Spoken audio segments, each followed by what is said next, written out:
Hi to all our brave parents out there. Today we are going to talk about what kids should I take when I start fostering. I will give you the inside scoop on how Shaun and I decided.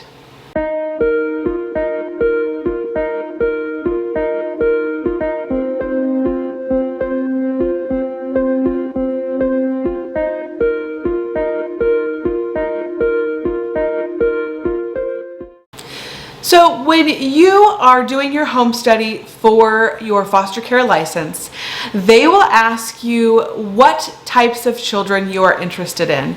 And there are all kinds of things that you can choose from. So let's start with age.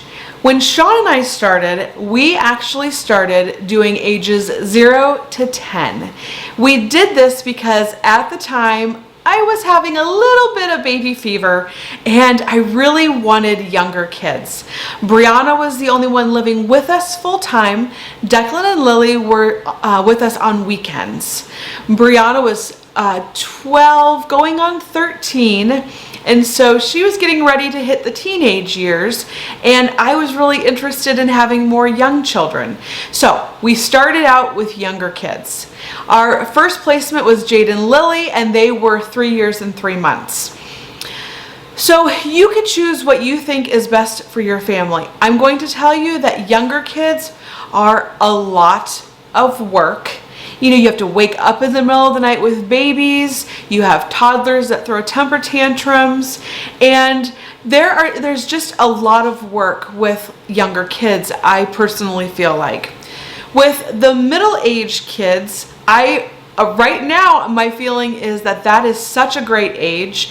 They're semi-independent. They kind of follow a work schedule because they go to school during the week. They're off on weekends. And then you have the older kids that you can pick from, or that you could choose, which are like your teenagers.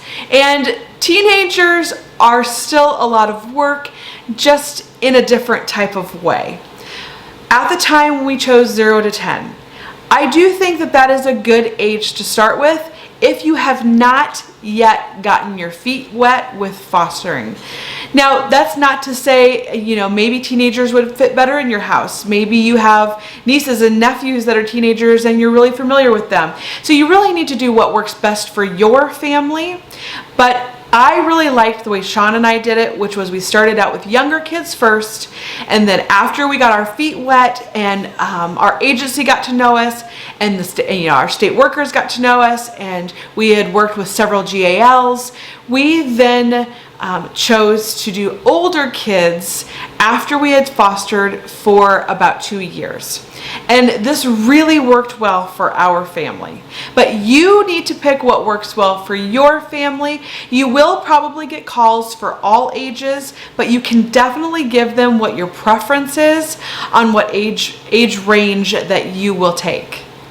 The next thing that you can pick is the gender.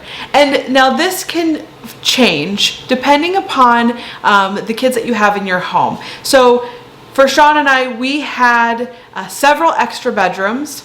We had a couple boys' rooms and a couple girls' rooms. So we had a boys' room upstairs and a girls' room upstairs, and then a boys' room in the basement and a girls' room in the basement.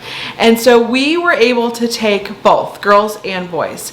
Now this, is going to be, again, a matter of what you feel comfortable taking.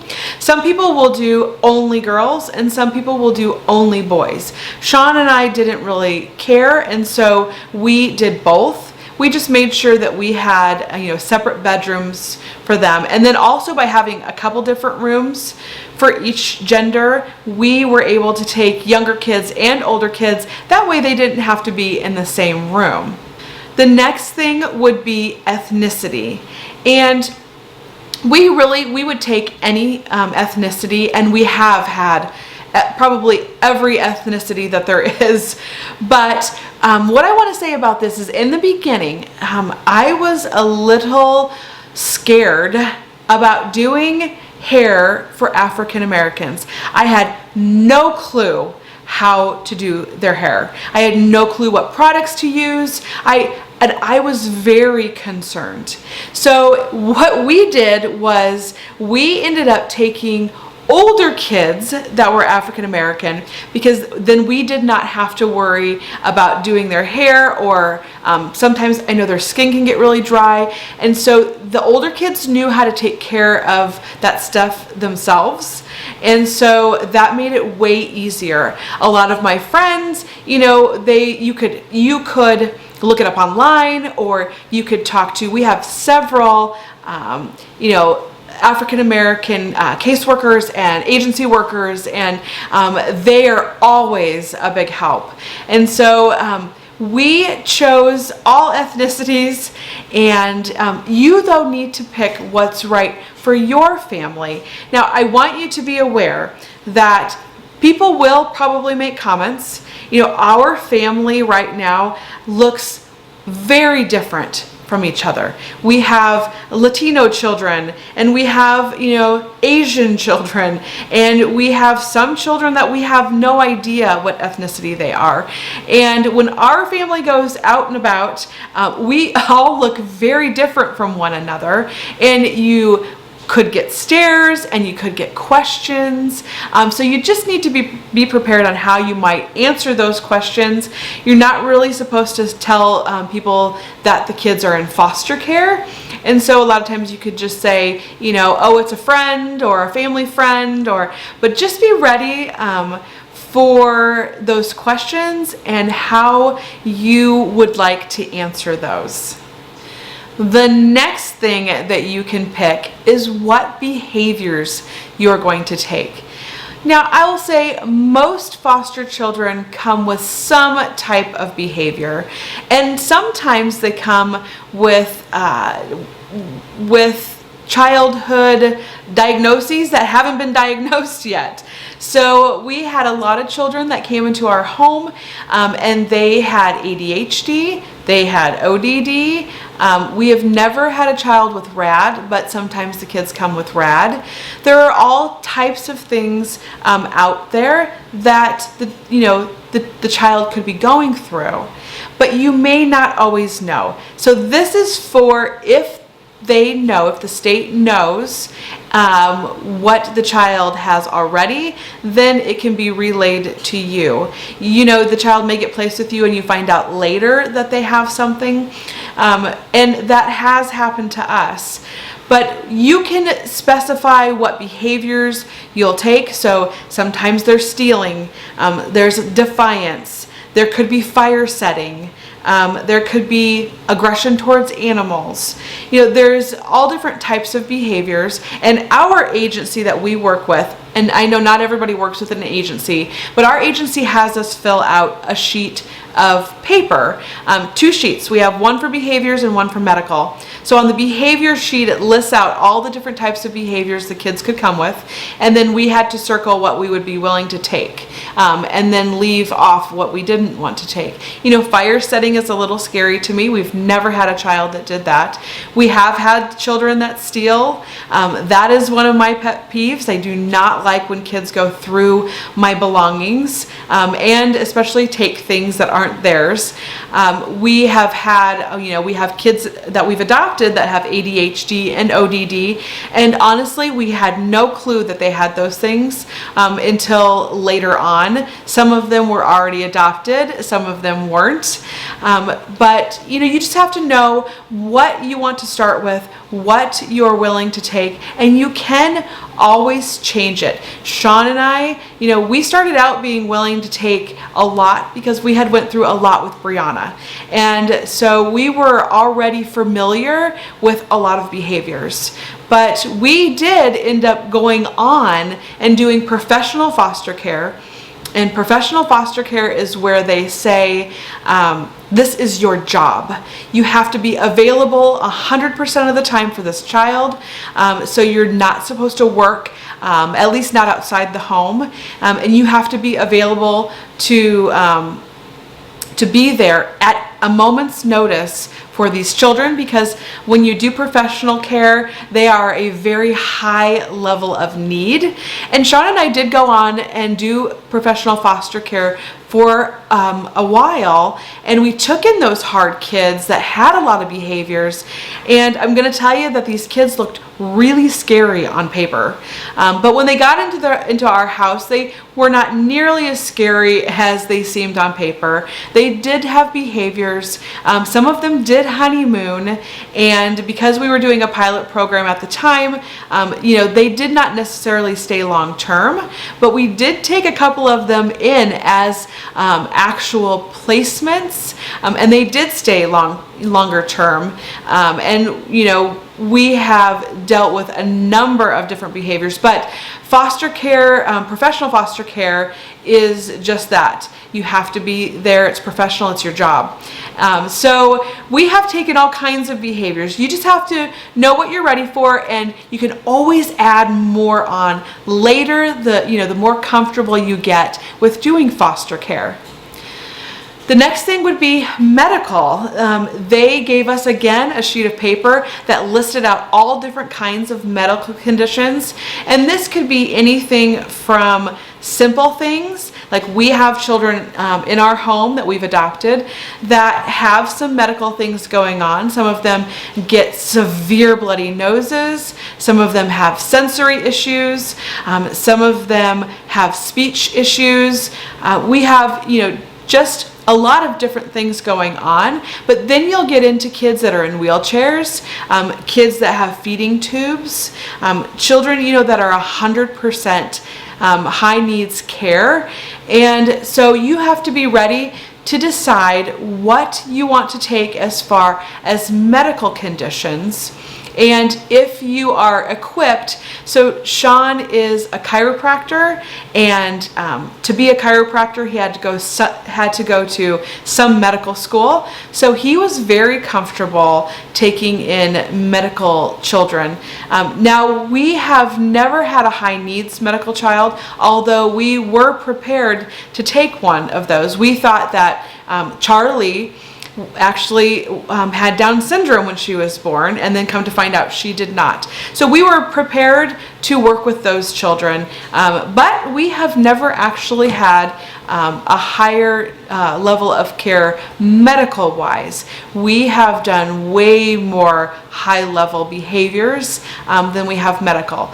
So being prepared for what types of medical conditions you're willing to take, so that way, you can look at that list and you can know what you want to take. Or if they call you and they say, this child has this condition, are you willing to take that? You can be prepared on what you are going to take and what you aren't going to take.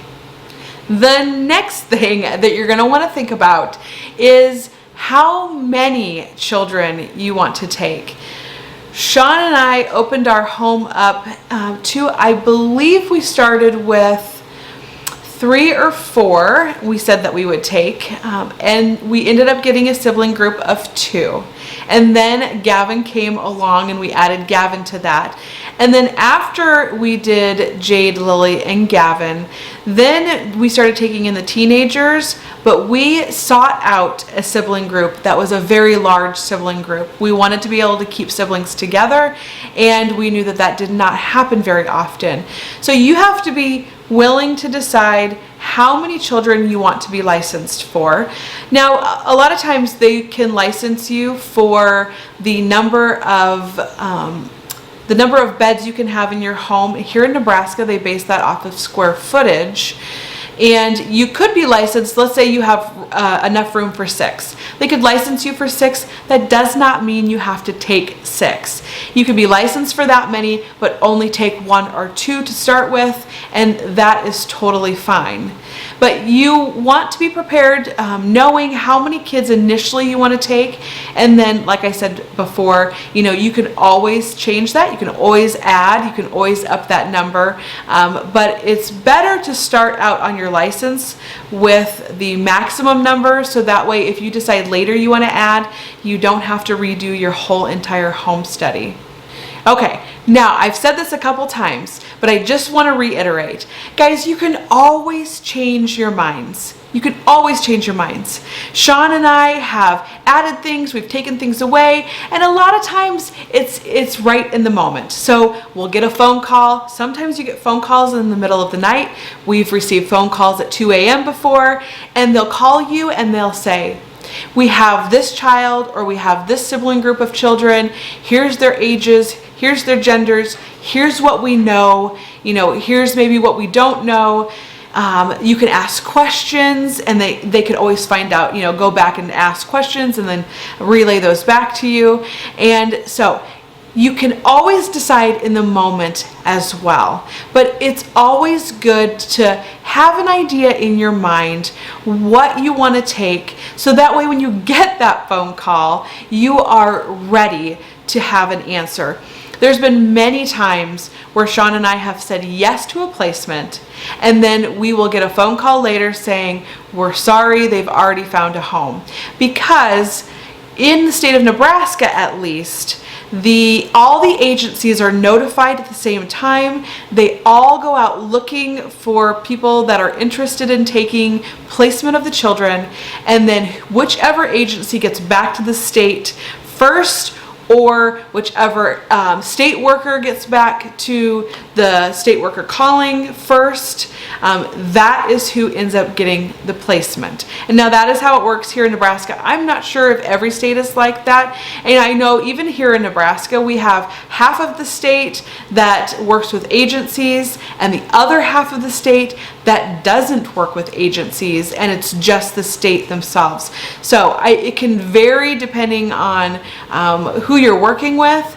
But when you get that phone call, you're not guaranteed to get that placement, but you're going to want to be ready, at least knowing in your mind what generally you want to take and what you absolutely will say no to. The last thing I want to touch on is you're probably going to want to say yes to everything. Shaun and I, a lot of times, have a hard time saying no. We have learned so much with taking all different types of children and all different ages, and we have been through a lot of different experiences, and I would not change what we've been through, because I really think that it has helped us grow as people.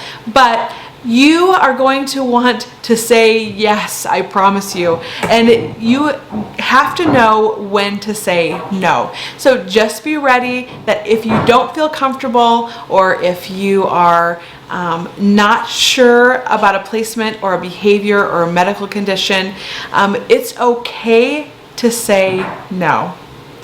Thank you guys for watching our video today. If you have not yet subscribed to our channel, click here to subscribe to our channel.